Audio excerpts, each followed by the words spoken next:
child. Okay. Oh, Lord.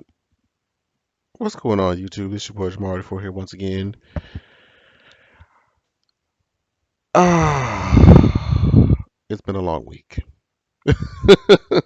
It's been a long week. And with everything going on in, the world right now regarding to the Black Lives Matter movement and, the deaths of more of our fallen black brothers and sisters, I was weird about trying to upload, different content because I know me and other content creators were kind of wondering how do we sort of post about anything else without seeming insensitive or tone deaf to the situation. And that's why I put up a post on my community page about, is this something, that you guys wanted to still watch? Is it something that you want to kind of hold off on? But an overwhelming majority of people wanted to continue to watch this just as like a form of escapism. So I definitely wanted to provide that. I was having some technical difficulties with this for over the past couple of days, so that's why it's taking a little bit longer than usual. But this video that I'm watching now was actually submitted to me by a subscriber. Let me make sure that I say her name correctly. So this was submitted to me by Samia Ferris or Samia Ferris. I'm not sure if that's how I pronounced her name, but she sent this to me about a week or so ago as a DM on my Instagram. So if you guys have videos in particular that we haven't already done and you want to do that here, shoot it to me on Instagram. You have to at least be following me on Instagram and we can watch it. So I'm going to start off with hers and then we'll move into our normal video or another video because I think this is a standalone. And I usually like to have the compilations. They can just keep going. So let's see what the tea is with the true scary hide and seek in the cornfield. No. I was already shifty on hide and seek, but then the cornfield, everything bad happens in cornfield. Like every scary movie, somehow, some way has a cornfield.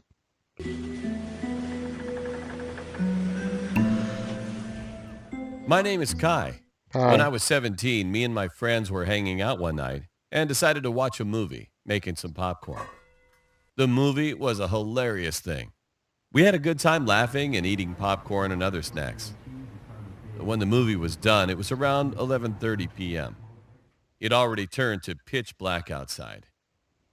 One of my friends, we'll call him Spencer, suggested that it would be a good idea to play a game of Spotlight. Spotlight is basically hide and seek, but in the dark, and the seeker has a flashlight. Where I live, my house No, no. I mean, that sounds all cute and whatnot. Cause I actually used to play like hide and seek in the dark, like in me and my friend's basement. And you could just find people that way. But when you're talking about doing shit outside in the dark with a light, cause then I'd be scared. Like, okay, what if the person that's coming to me isn't my friend? And I'm just nah. I wasn't about that life. I'm doing that shit inside the house where I feel safe.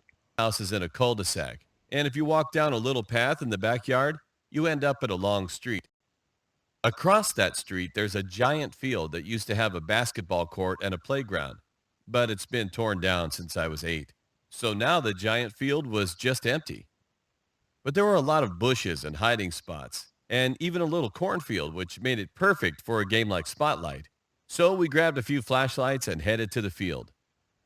After playing a giant game of rock, paper, scissors, it was decided that another friend, we'll call him Braden, was going to be the seeker. So me and Spencer went to hide together in the cornfield, since it would be hard to find someone in there. While I believe 4 other friends, John, Ethan, Liam, and my brother Cameron, went to hide all separately in different places in the field. For some information that'll be needed later on in the story, Spencer was 17, John and Ethan were 16, Braden and Cameron and Liam were 14.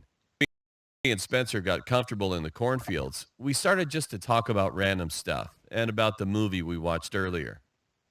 Just as I told Spencer a joke and he started laughing, I put my finger to my lips and told him to shut up because I could hear someone rummaging through the corn and stomping on leaves.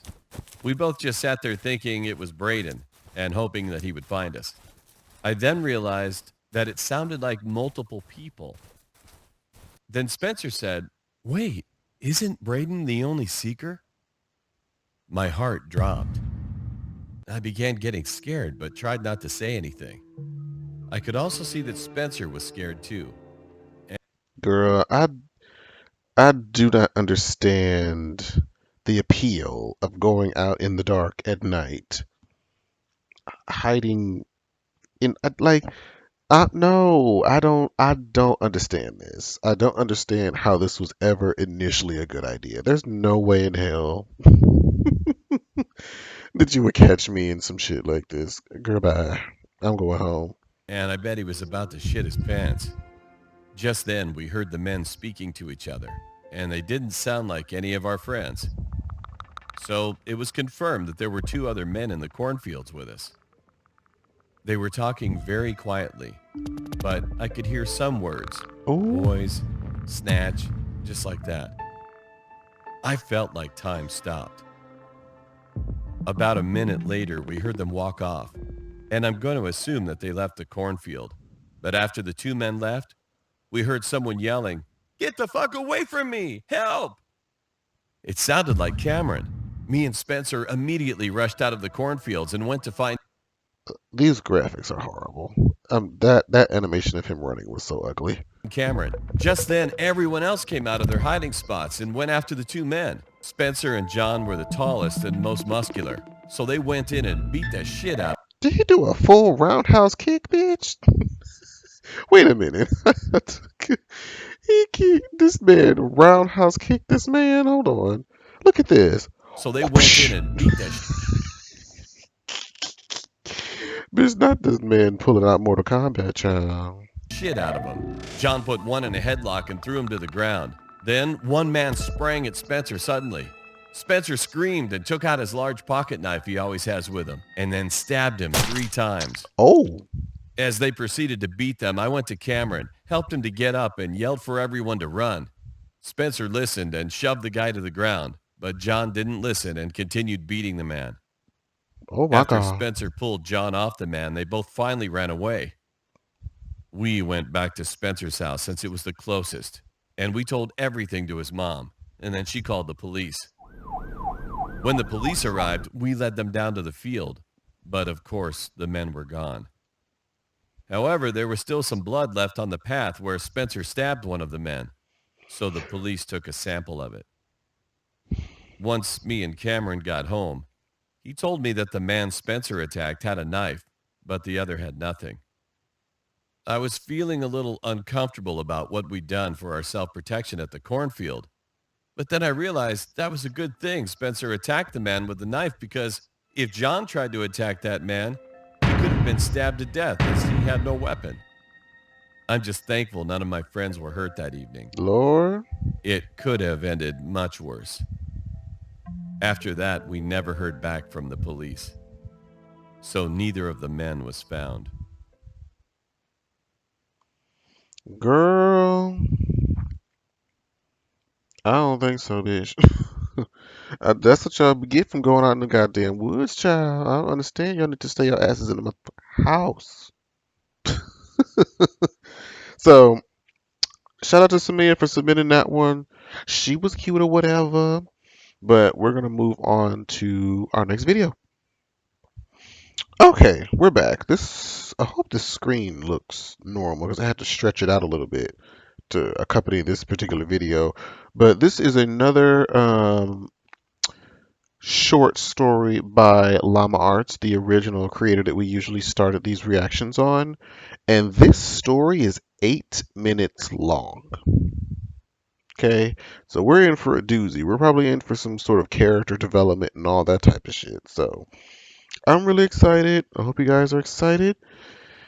The woman child. Hold on. Let me get comfortable, child. Cause we about to be sitting here for a minute.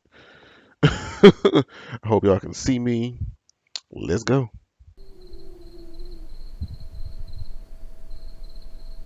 It was a late, moonless, snowy night. I heard the chilling cry of a bobcat as I arrived home from my parents' house, where we had just had Thanksgiving dinner in northern Michigan. Exhausted, I had finally made it to my bed when my pregnant girlfriend asked for nacho cheese munchies. Reluctantly, I laced up my boots and went to my car. Due to the cold, it took me a while to start the car, which only made me more irritated. But eventually I got it started, and I arrived at the convenience store to retrieve my girlfriend's mandated snacks. As I left the store, walking back towards my car, I saw a shadow of movement out of the corner of my eye. What looked stood near the dumpster, just out of the light. I Oh no, bitch. No, ma'am. Girl, she is hunched over looking like a gremlin. Look at her shadow.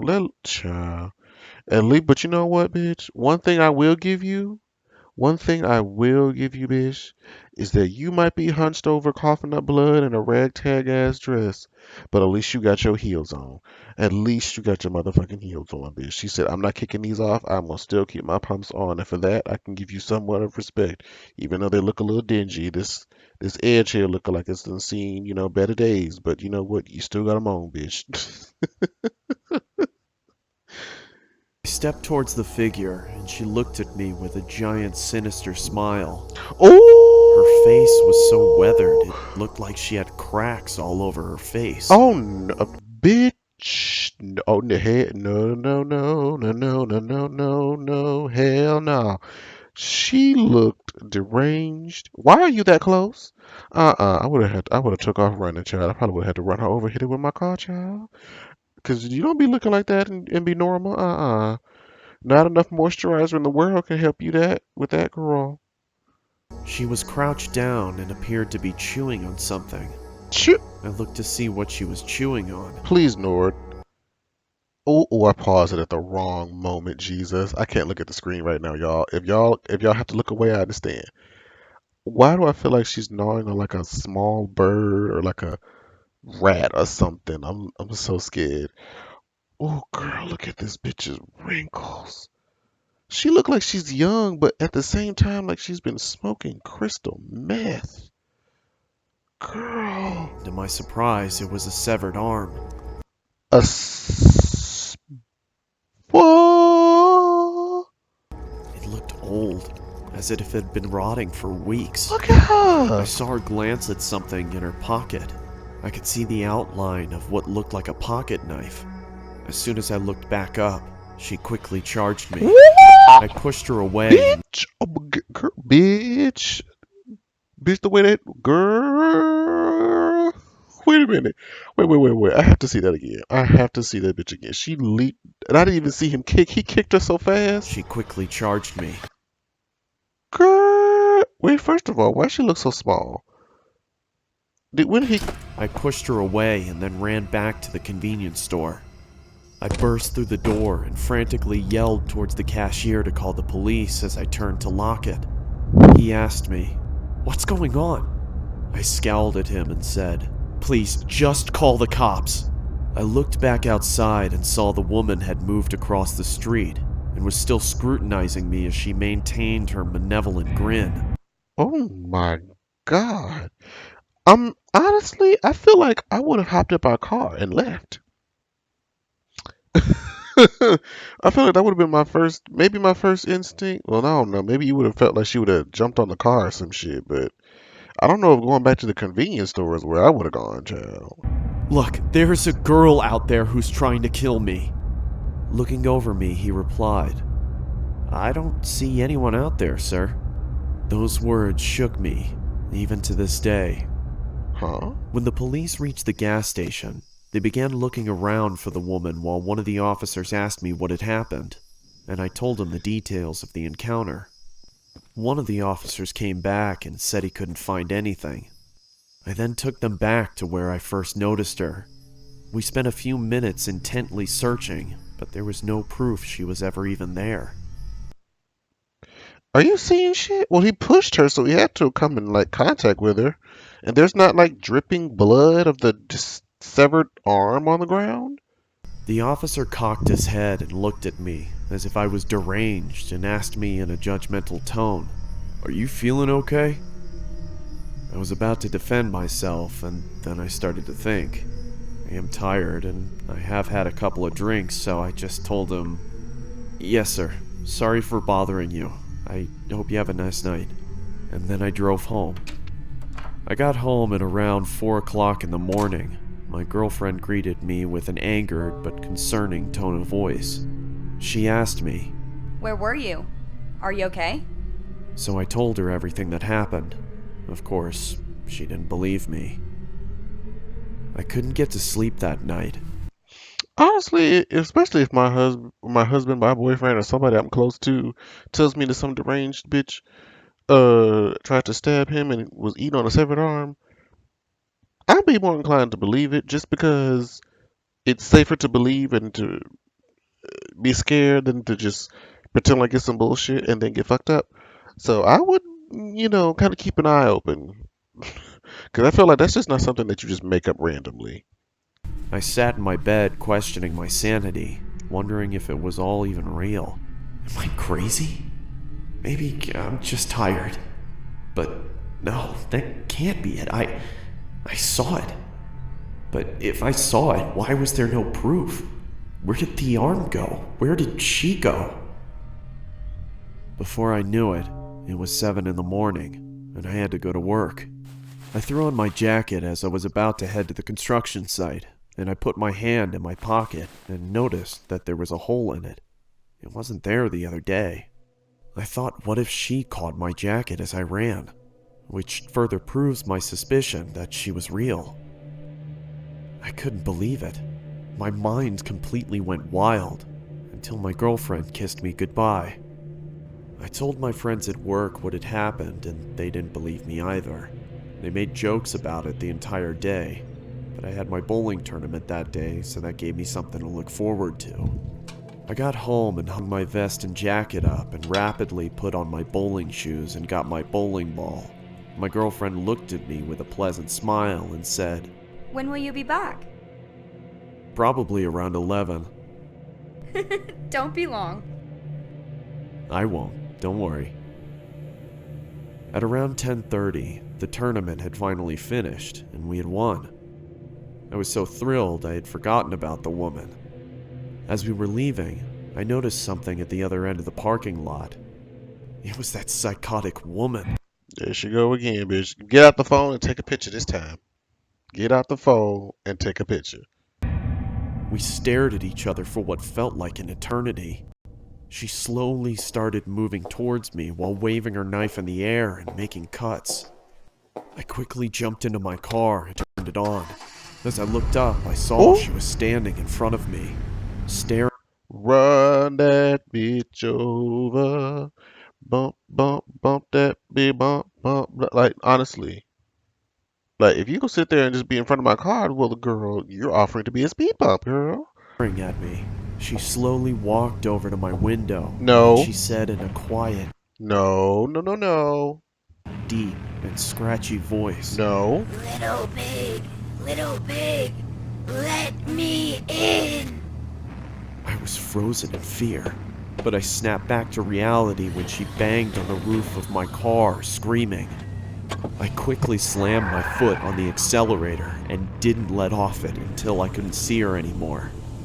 When I arrived home, I told my girlfriend what had happened. Like last time, she didn't believe me. Girl, I really thought I was insane, but I tried to forget about it and get some sleep. Later that night, I woke up and saw her in my room. oh no, absolutely not, bitch. Like, I mean, are you insane? Is this bitch real or not? Because All she said was, "Let me in," over and over as she got closer. She then started shouting, "Let me in, let me in, let me in! what the fuck? Let me."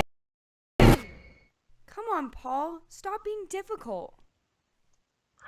What? Let me in! Oh! What the fuck? Yo, was that? I thought, what? I don't know what's happening anymore. I was wondering how in the world my girlfriend hadn't heard this going on. The woman was right next to me and held up a knife to me. That's when I fainted. I woke startled in my room, dripping with sweat. Then I remembered I don't have a girlfriend, nor a house, Huh? or a family.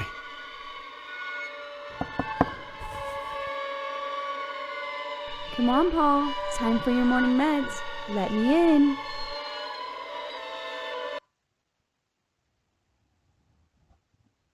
What?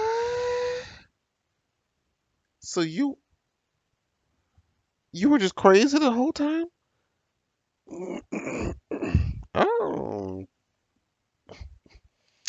I mean the premise was cute and whatnot, but what the fuck was that?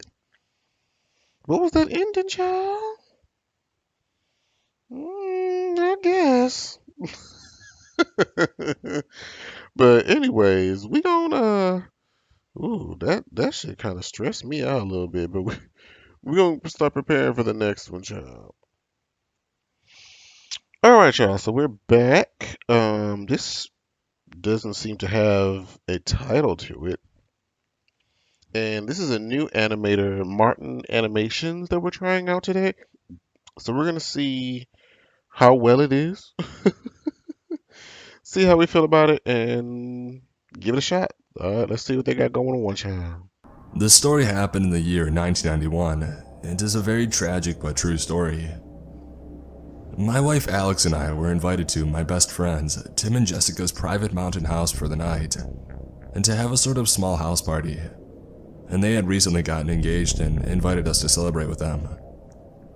They also asked my brother Daniel and his girlfriend Madison to join us as well.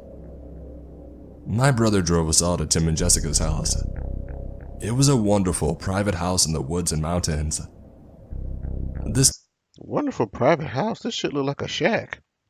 took place during the summer, so the weather was really nice as well. We drove up the long driveway part and headed inside to greet our friends. We got to the house around 7 p.m. Jessica had been preparing a meal for all of us. We ate dinner, chatted, and reminisced about old times, and then played some fun couples games while we shared. Bitch, y'all making it seem like y'all in some luxurious ass mountain cabin and, drinking and having, some nice food, bitch. This looks like a shack with faulty electricity, and I see two, what seems to be raw, drumsticks on a plate. Some wine and snacks. I honestly don't remember what the time was. I'm guessing around 10 p.m. or something. But we heard a knock on the front door. We all looked at each other with great confusion. I asked Tim if he was expecting anyone else, and he said no. Jessica opened the door and I stood next to her. Oh, bitch.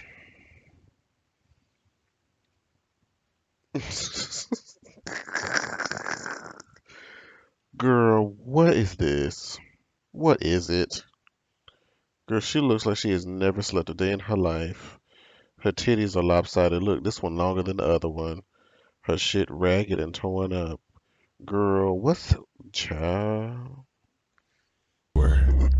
And it was a woman. She must have been in her early 20s.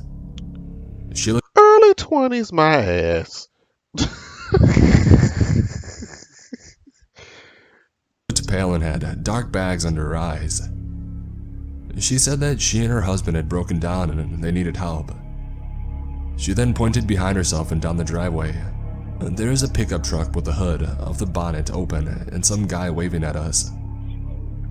Myself and Daniel didn't know the first thing about cars, but Tim did. And so Tim offered to go down with some of his tools and to take a look. Meanwhile, the girl waited inside. Inside? She took a seat and the first thing she said, "Do you have any food?" We all didn't say anything for a second, probably because of how weird and awkward the situation was.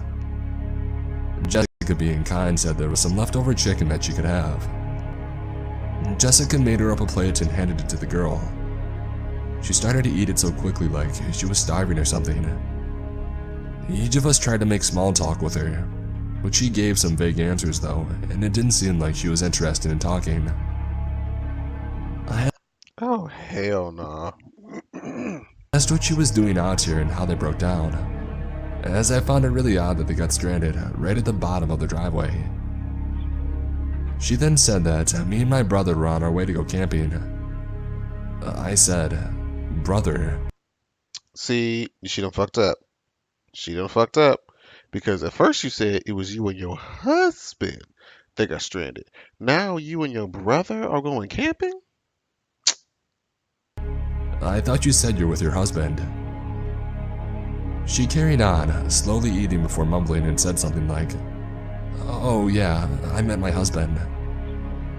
I thought, something just isn't right with all of this. And so, I went to take a look through the window down the driveway, and I couldn't see Tim or her supposedly husband. I said to my brother Daniel that we should go down and check if everything is alright, and he agreed with me. Daniel and I headed down the long driveway, while sharing each other's suspicions about that girl. When we got down to the car, Tim nor that guy was anywhere in sight. But what we did see was the toolbox that Tim had brought with him. It was on the floor with tools scattered everywhere. Daniel and I called out a few times, What the fuck? Tim, are you out here?" Both of us scanned the nearby woods and we couldn't see a thing. It had gradually been getting darker, and we couldn't see anything without flashlights, so going further into the woods was pointless. And so Daniel said that we should go back and call the police. About halfway up the driveway, we heard a scream coming from the house. It was one of the girls. Daniel and I ran up Now, I should have known to leave them bitches with that crazy hoe. to the house as fast as we could, burst through the door and couldn't see where the girls were. We each called for our other halves' names. We heard another scream coming from upstairs. We ran upstairs and saw that girl kicking and screaming at the bathroom door, while holding a kitchen knife. Daniel and I tackled her to the ground and disarmed her of the knife. Daniel held the girl down while I went to check on the girls. Jessica had been slashed with a knife on her arm. It wasn't serious, but she was in some pain. Alex and Madison were untouched. I said that Tim is missing and we don't know where he is. Girl, I would have kicked her ass. Where the hell is my friend? Alex went to call the police but said that she couldn't get through. She said that there was no dial tone. As we couldn't get through to the police, I said let's just tie this girl up and wait until we figure out what to do. I asked Jessica where the flashlights were. Daniel and I grabbed the flashlights and said we needed to look for Tim as we think he was in trouble. I said to the girls, keep trying to get through to the police. We'll be back in 20 minutes and then we would drive to the nearest police station or anywhere with a phone in Daniel's car. Daniel and I went outside and we searched nearby for Tim. We walked around in the woods calling Tim's name. I don't know if I still would have, even though she was tied up, I'm not so sure I still would have left the girls again with that crazy bitch. Let's see how this plays out. After some time of searching, we came across a telephone pole that had been chopped down. Someone must have done this on purpose, and that was the reason why we couldn't get through to the police. The line had been disconnected. We need to get back to the girls right now, I said to Daniel. We started running back towards the house, and then we heard something on the other side of the woods. It was what sounded like 2 gunshots. Daniel and I carried on running. Eventually, we got back to the bottom of the driveway, and were shocked to see that the pickup truck, along with the tools, were now gone. We didn't have time to ask questions as he wanted to get back to the house and to check the girls. When we returned to the house, it was empty and the girls were gone. And somehow, so was the girl who was tied up. Girl. We searched the entire house, the backyard, and again the nearby woods, and found no one or nothing at all. Me and Daniel got in our car and drove as fast as we could to the nearest police station. Wait. What is that under the car? What is that? and we told the police everything that had happened. Wait. We waited I'm at the not crazy. lights I am not crazy. and found no I one know I or saw nothing at something underneath all. that car. Me and Daniel got in our car and drove as fast as we Look, could to the nearest police what- station, and we told the police everything that had happened. We waited at the police station for them to return. They came up with nothing, just like us. I'm gonna skip all the searching and mourning because this story is depressing enough. This story has haunted me my whole life. I don't know what happened that night, who those people were, where my wife or the others had gone missing to. My brother and I remain close and still do to this day.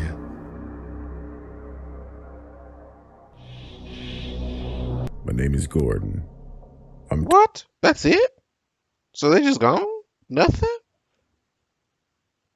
Child. Okay, I guess. I'll have this one be the last one for this particular video because child. I realize that these videos get long really fast, and I don't want them to be like an hour. So let's see what this next one is, child. 22 years old, but this story happened when I was 10, and it takes place in Florida. Me, my 6-year-old brother, and parents were on our way to Disney World for the weekend. It was our first time driving there, and we got a bit lost. We had to leave in the afternoon, and it was quite a long drive from where we lived. And like I said, we got a bit lost. It was dark outside, and we had to drive through the country lanes, but it wasn't just dark. It was basically pitch black because there were no street lamps whatsoever. The country roads we were driving through were quite creepy. I know me and my brother were freaked out, and to be honest, I think my parents were too. We had been driving for a while and I had to pee very bad. I know we could pull over, but I really didn't want to because it was scary as hell out there. But unfortunately I couldn't hold it anymore, so I asked my dad to pull over. I got outside and I walked over to some nearby bushes, which led into a forest. It was pretty cold outside and I was shivering. Like I said, it was pitch black, but I could see a little bit because our car's headlights were on. I went to do my business when I heard a branch snap. I looked up and towards the woods, and I saw some kind of light. It was a lantern. I looked closer and it was... Bitch, let me tell you something. There is nothing more horrifying than feeling the sense of terror while having to use the bathroom. Like you are peeing, you are in midstream, and you see something that wants in the fucking distance, and your damn hands is behind your ankles? Or around your ankles, I should say. Oh, that is freaking terrifying. was floating up, and then I saw it wasn't floating. Someone was picking it up, and the lantern light revealed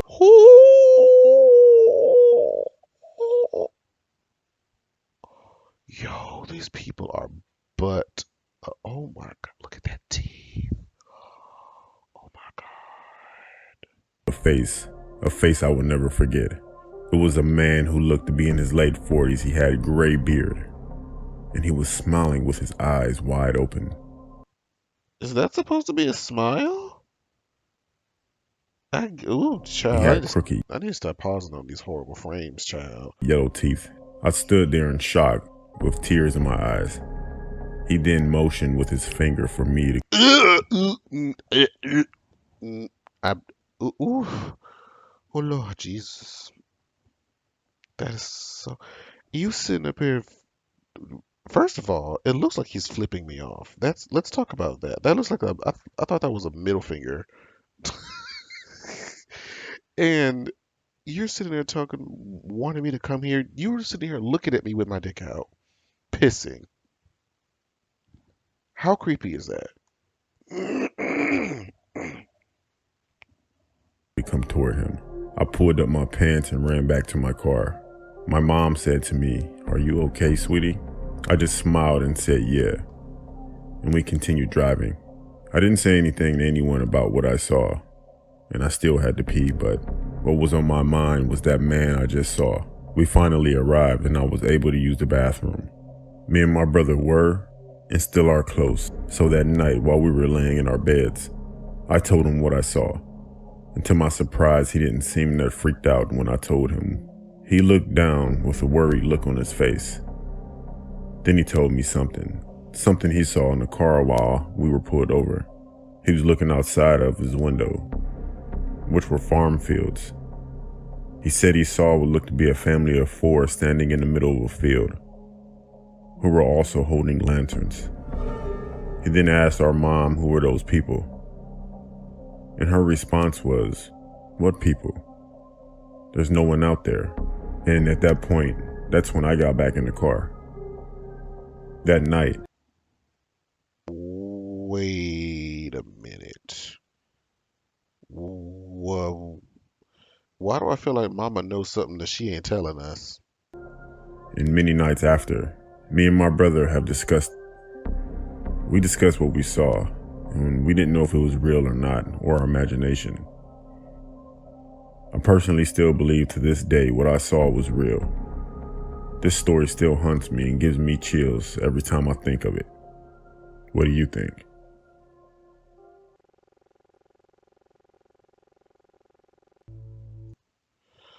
Child. When I was in high Okay, no, we ain't gonna do another one 'cause this been about to be like 45 minutes long. Whew, that was, ooh, Lord. Well, that's going to be the end of this particular video, you guys. Thank you guys so much for being so patient with these videos, and supporting, of course, the drag race videos and any of the other videos that I put up on my channel. I know I'm still like a little scattered and all over the place, but you guys still seem to come around and support, and I really, really appreciate that. Oh, Lord, child, I need to just feel like I need to smoke a cigarette, child. I don't even smoke after watching this. But thanks to you again to Samia for submitting that initial post that we started out the video with. Again, if you guys want to, submit something or videos that you want us to watch here on the anime reactions, if you guys see or you know of a channel that does these that would be really, really good for us to watch on the channel, let me know. And yeah, we can definitely watch it together. So I really, really appreciate it again. Thank you guys so much, and I'll catch you guys next time. Bye, guys.